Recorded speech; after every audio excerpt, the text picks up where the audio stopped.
പിന്നെ എനിക്ക് നാട്ടിൽ പഠിച്ചപ്പോൾ തോന്നിയിരുന്ന ഒരു സംഭവം എന്താണെന്ന് വെച്ചാൽ, നാട്ടിൽ 2 types ഓഫ് ബോയ്സ് ഉണ്ട്.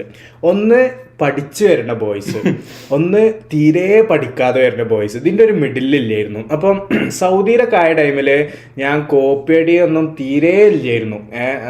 അല്ലെങ്കിൽ തന്നെ ആരോടെങ്കിലുമൊക്കെ ചോദിച്ചിട്ടൊക്കെ എഴുതുക, 1-2 ആൻസർ, ചിലപ്പോൾ ഒന്നിൻ്റെ സ്റ്റാർട്ടിങ് ഒന്നും കിട്ടുന്നുണ്ടാവില്ല, അങ്ങനെയൊക്കെ ഉണ്ടായിരുന്നുള്ളൂ. അപ്പോൾ സൗദിയിലൊക്കെ ഉള്ളൊരു സുഖം എന്താണെന്ന് വെച്ചാൽ, ഇപ്പം ഒരു പഠിക്കാത്ത ചെക്കൻ, അപ്പോൾ ഓൻ നമ്മളോട് എന്തെങ്കിലും ചോദിച്ചാല് ഓനക്കൊരു ഇൻപുട്ട് ഇട്ട് കൊടുത്താല് ബാക്കി പിന്നെ ഓൻ എങ്ങനെയെങ്കിലൊക്കെ ഉണ്ട് അത് റെഡി ആയിക്കോളും. കാരണം അതിനുള്ള ഒരു സ്കില്ല് അവിടുത്തെ പിള്ളേർക്കുണ്ട്.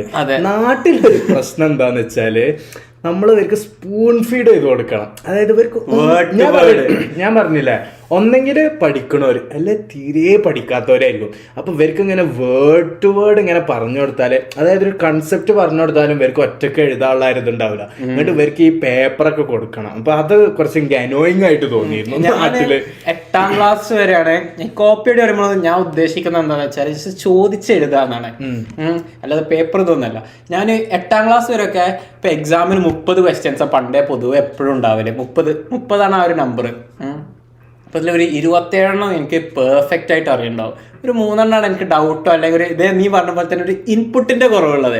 അപ്പൊ അത് ഞാൻ ജസ്റ്റ് ഇങ്ങനെ ഫുൾ എഴുതി കഴിഞ്ഞ് ലാസ്റ്റത്തെ ഒരു ടൈമിൽ ഇങ്ങനെ ജസ്റ്റ് ഇങ്ങനെ 27 എന്താ, അപ്പൊ ഇങ്ങനെ അവരൊന്ന് ജസ്റ്റ് ഒന്ന് പറയുമ്പോൾ ഓക്കെ ഞാൻ ഇനി ഞാൻ ബാക്കി ഏറ്റു എന്നൊക്കെ പറഞ്ഞിട്ട്. പിന്നെ ഞാൻ നല്ല പഠിക്കുന്ന കുട്ടിയായിരുന്നല്ലോ, എന്റെ ഫേവറേറ്റ്, എനിക്ക് ബാക്കിയുള്ളവർക്ക് പറഞ്ഞു കൊടുക്കാൻ ഭയങ്കര ഇഷ്ടമായിരുന്നു. അപ്പൊ ഈ match the following, fill in the blanks, pick the correct answer, ഇതൊക്കെ എനിക്ക് പറഞ്ഞു കൊടുക്കാൻ MCQ ഒക്കെ എനിക്ക് ഹരയായിരുന്നു പറഞ്ഞു കൊടുക്കാന്. അപ്പൊ ഞാൻ അങ്ങനെയൊക്കെ ബാക്കിയുള്ളവർക്ക് പറഞ്ഞു കൊടുക്കുന്നതാണ്. പിന്നെ 9ാം ക്ലാസ് ഒക്കെ എത്തിയപ്പോൾ ഇതിനെ കുറച്ചുകൂടി ഡിഫിക്കൽട്ടായി. നമുക്ക് ഉത്തരം അറിയില്ലെങ്കിലും ചോദിച്ച് എഴുതാന്നൊക്കെ പറഞ്ഞാൽ ഭയങ്കര ഡിഫിക്കൽട്ടായി. 9ാം ക്ലാസ് മുതലൊന്നും ഞാൻ ചോദിച്ച് എഴുതിയിട്ടില്ല. മനസ്സിലായി.